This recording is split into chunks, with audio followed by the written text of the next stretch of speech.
Hello, it's me again.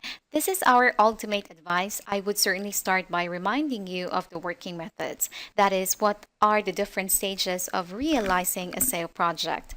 In synthesis, it is important to remember that a project, beyond the type of keywords to take to the field, many or few, long or short, is something that you have to learn is to deal always with the same methodology of work as just remembered at the beginning of the course.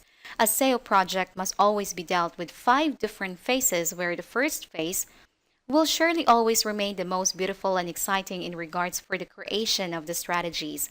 Once the strategies have been decided, we will be able to quickly write a complete yet complex SEO project just in a short time. From there, what you will pass is the management of its publication and communication to the search engine for its existence, whether it is a project in WordPress rather than in Engine. Always remember, 15 days after the publication is to make the first monitoring or the analysis useful to understand.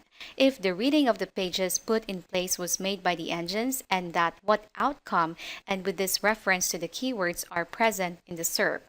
This is a very important to check and should give you a positive result like X page have been read and Y keywords are positioned. In the end, you will have to take care of the cyclical control of organic flows, and this is also very important because it helps you to understand how your campaign started and how it proceeds. The ultimate aim of everything will always be to create keywords capable of intercepting the customer's interest in our products and services. This interest can be understood in the meantime by monitoring, for example, the rebound frequency of organic research. A low rebound rate is a high dwelling time in the analytics shows us how the people that arrives on the site through the keywords present in the SERP finding what is appropriate with respect to what they are searching for does not run away, therefore it does not rebound. Learning to read good analytics will always help you very much. That's all for today. Thank you.